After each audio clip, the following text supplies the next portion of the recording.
Assalamualaikum warahmatullahi wabarakatuh.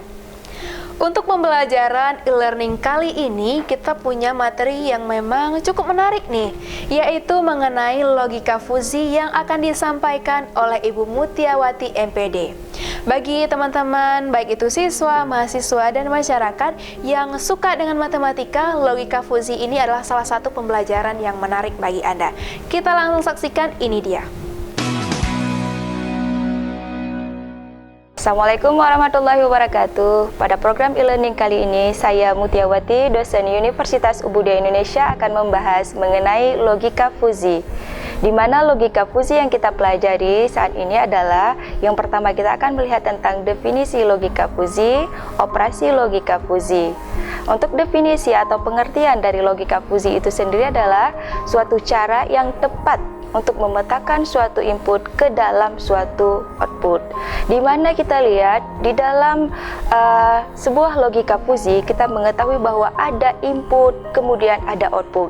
Input yang dimasukkan adalah misal kita ngambil dalam persediaan barang akhir minggu, kemudian kita akan masukkan ke dalam sebuah kotak hitam. Kotak hitam itu adalah ruang fuzinya, tempat fuzifikasinya. Kemudian akan keluar dari produksi barang esok hari, apa yang akan kita produksikan, itulah adalah ruang outputnya. Kemudian kita bisa melihat bahwa dalam suatu fuzi kita akan menggunakan logika fuzi.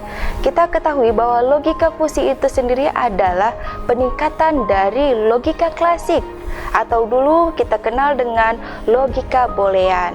Nah, untuk konsep logika klasik itu sendiri adalah logika yang memang dia hanya mengandung satu nilai kebenaran, yaitu nilai benar iya atau tidak, 0 atau 1, hitam atau putih. Itu dinamakan ke dalam logika klasik. Sedangkan saat ini kita mengenal satu lagi logika, yaitu logika fuzi. Di mana logika fuzi itu mengenal kebenaran sebagian. Jadi di dalam logika fuzi kita memungkinkan nilai keanggotaan antara 0 dan 1. Masih ada nilai kebenaran antara hitam dan putih, itu ada abu-abu.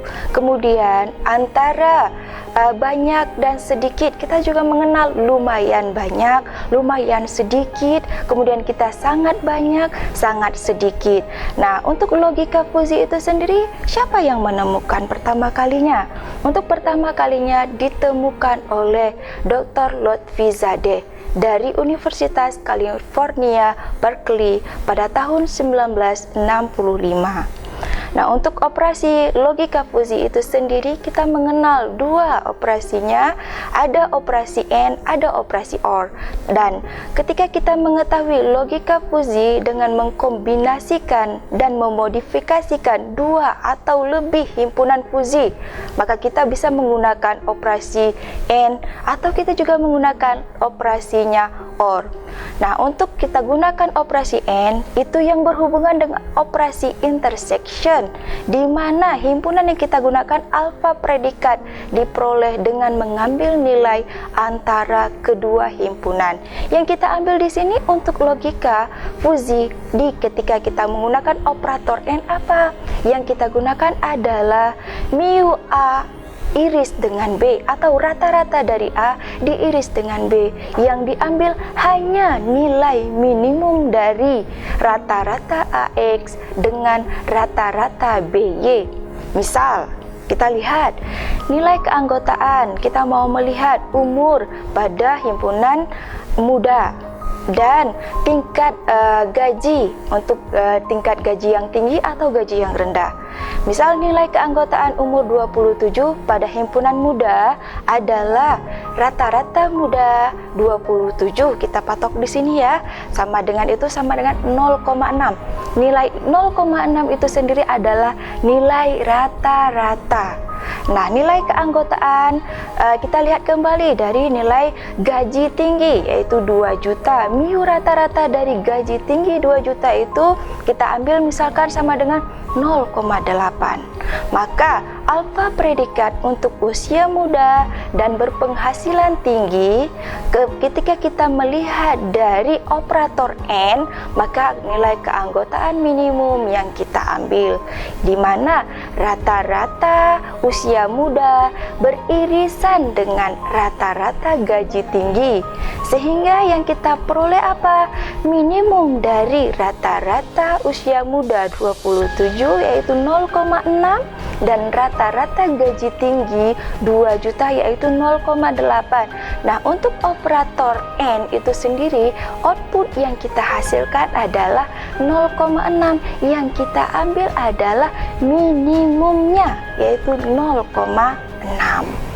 Oke, selanjutnya, selain dari operator N, kita di dalam logika fusi juga menggunakan operator OR, di mana di sini berhubungan tentang operasi union, yaitu yang kita ambil adalah alfa predikat yang diperoleh dengan mengambil nilai maksimum. Kalau tadi di operator N kita mengambil nilai predikat minimum, untuk saat ini kita mengambil di operator OR, kita mengambil nilai minimum atau nilai, bukan lagi nilai minimum tapi nilai maksimum, yaitu mu A digabung B sama dengan maksimum dari mu AX dengan mu BY. Kalau tadi di operator N kita menggunakan irisan, kemudian di operator OR kita menggunakan gabungan. Jadi yang kita lihat adalah nilai rata-rata maksimumnya. Misal tadi kita lihat adik-adik ya, kita lihat tadi di operator N kita menggunakan contoh keanggotaan umur 27, itu dikategorikan sebagai umur muda dengan nilai rata-ratanya kita ambil 0,6, kemudian nilai keanggotaan, nilai gaji tinggi itu kita ambil 2 juta, maka di operator OR kita memakai mu A gabung B dengan mengambil maksimum dari usia muda 27 0,6 dan gaji tinggi 2 juta, maka maksimum dari 0,6 dan 0,8 itu adalah 0,8. Jadi adik-adik mahasiswa, kita sudah bisa membedakan antara operator N dengan operator OR. Kalau operator N itu sendiri kita menggunakan minimum, tetapi di operator OR yang kita ambil adalah maksimum. Itu yang membedakan. Kemudian dua ada lagi yang membedakan, bukan satu tadi.